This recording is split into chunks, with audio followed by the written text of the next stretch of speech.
আসসালামু আলাইকুম। স্বাগতম জানাচ্ছি বিবিসি নিউজ আন্তর্জাতিক সংবাদে।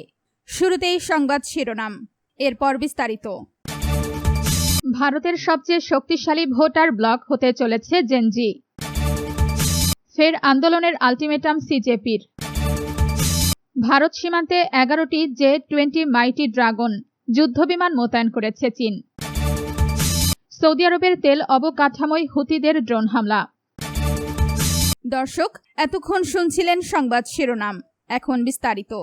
আপনি যদি ইসরায়েলের ধ্বংস চান এবং মুসলিমদের পাশে থাকেন তাহলে ভিডিওতে লাইক করে চ্যানেলটি অবশ্যই সাবস্ক্রাইব করে দিবেন এবং আপনার মূল্যবান মতামত অবশ্যই কমেন্টে লিখে জানিয়ে দিবেন। ভারতের সবচেয়ে শক্তিশালী ভোটার ব্লক হতে চলেছে জেনজি। ভারতের পরবর্তী সাধারণ নির্বাচন 2029 সালে অনুষ্ঠিত হওয়ার আগেই দেশের সবচেয়ে বড় প্রাপ্তবয়স্ক প্রজন্মে রূপ নিতে চলেছে জেনজি বা জেনারেশন জেড-এর তরুণ তরুণীরা। ফলে আগামী দিনে রাজনৈতিক দলগুলোর পক্ষে তাদের রাজনৈতিক প্রভাব উপেক্ষা করা কোনোভাবেই সম্ভব হবে না। সাম্প্রতিক ছাত্র আন্দোলন এবং তৎকালীন কেন্দ্রীয় শিক্ষামন্ত্রী ধর্মেন্দ্র প্রধানের পদত্যাগের ঘটনাটি এই বাস্তবতাকে স্পষ্ট করে তুলেছে যে দেশের তরুণ সমাজকে সরকার এখন আর এড়িয়ে চলতে পারে না। নিট ইউজি পরীক্ষার প্রশ্নপত্র ফাঁসের ঘটনাকে কেন্দ্র করে শুরু হওয়া আন্দোলনটি দ্রুত শিক্ষা ব্যবস্থার স্বচ্ছতা ও জবাবদিহিতা নিয়ে এক বৃহত্তর জাতীয় আলোচনায় রূপ নেয়, যা প্রমাণ করে যে ডিজিটালভাবে সংযুক্ত ভারতীয় যুব সমাজ কত দ্রুত জাতীয় রাজনীতিতে প্রভাব ফেলতে পারে। জনসংখ্যার পরিসংখ্যান বলছে 2029 সালের সাধারণ নির্বাচনের সময় 18 থেকে 32 বছর বয়সী জেনজি প্রজন্মের জনসংখ্যা প্রায় 38 কোটিতে পৌঁছাবে। প্রায় 19 কোটি 90 লাখ পুরুষ এবং 18 কোটি 20 লাখ নারী। এর মাধ্যমে তারা মিলেনিয়াল প্রজন্মকে পেছনে ফেলে ভারতের বৃহত্তম প্রাপ্তবয়স্ক প্রজন্মে পরিণত হবে। এই জনমিতিক পরিবর্তনের প্রভাব কেবল সংখ্যার পরিসরে সীমাবদ্ধ নয়।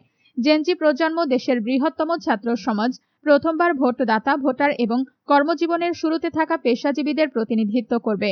ফলে কর্মসংস্থান, শিক্ষা, জীবনযাত্রার ব্যয়, আবাসন ও সুশাসনের মতো ইস্যুগুলো রাজনৈতিক ময়দানে আরও বেশি গুরুত্ব পাবে। ফের আন্দোলনের আলটিমেটাম সিজেপির। সরকারের সঙ্গে হওয়া চুক্তি লঙ্ঘন করে আন্দোলনকারীদের গ্রেফতার ও হয়রানি করা হয়েছে এমন গুরুতর অভিযোগ এনে কেন্দ্র সরকারকে ফের কঠোর আন্দোলনের আলটিমেটাম দিয়েছে ককরোচ জনতা পার্টি সিজেপি।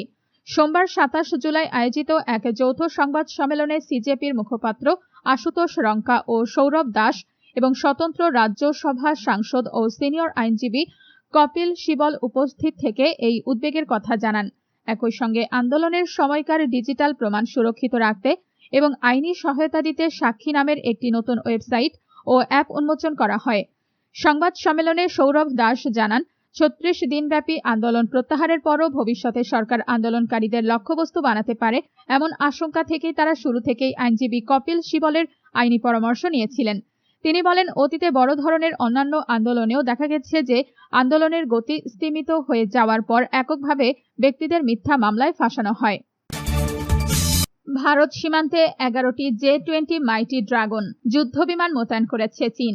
ভারতের সীমান্ত ঘেঁষা বিমান ঘাঁটিগুলোতে অত্যন্ত শক্তিশালী 11টি J-20 মাইটি ড্রাগন স্টিলথ যুদ্ধ বিমান মোতায়েন করেছে চীন। সম্প্রতি স্যাটেলাইট ইমেজিং সংস্থা ভ্যান্টর এর সাম্প্রতিক উপগ্রহ চিত্রে এই যুদ্ধ বিমানগুলোর অবস্থানের সত্যতা নিশ্চিত করা হয়েছে। এনডিটিভির প্রতিবেদনে বলা হয়, স্যাটেলাইট চিত্রগুলো থেকে দেখা যায় যে চীন চলতি বছরের জুন মাসের শেষের দিকে এবং জুলাই মাসের শুরুতে দুটি বিমান ঘাঁটিতে 11টি J-20 মোতায়েন করেছে। এরই মধ্যে গত 9 জুলাই উইঘুর স্বায়ত্তশাসিত শিনজিয়াং অঞ্চলের হোতান নামক একটি দ্বৈত ব্যবহারের বেসামরিক ও সামরিক বিমান ঘাঁটির টারম্যাকে 7টি J-20 বিমান মোতায়েন করা হয়েছিল, যা এখন পর্যন্ত চীনের কোনো বিমান ঘাঁটিতে ভারতের বিরুদ্ধে মোতায়েন করা J-20 যুদ্ধ বিমানের সবচেয়ে বড় সমাবেশ। হোতান ঘাঁটিটি ভারতের লাদাখের রাজধানী লেহ থেকে 389 কিলোমিটার উত্তর পূর্বে এবং উত্তর লাদাখের দৌলত বেগ ওল্টিতে অবস্থিত ভারতীয় বিমান বাহিনীর IAF বিমান ক্ষেত্র থেকে মাত্র 245 কিলোমিটার উত্তর পূর্বে অবস্থিত। অন্যদিকে তিব্বতের লাসা প্রিফেকচারের অন্তর্গত দামসুং বিমান ঘাঁটির ফ্লাইট লাইনে বাকি 4টি J-20 যুদ্ধ বিমান দেখা গেছে। ঘাঁটিটি অরুণাচল প্রদেশের তাওয়াং থেকে 344 কিলোমিটার উত্তর পশ্চিমে অবস্থিত। সৌদি আরবের তেল অবকাঠামোয় হুতিদের ড্রোন হামলা।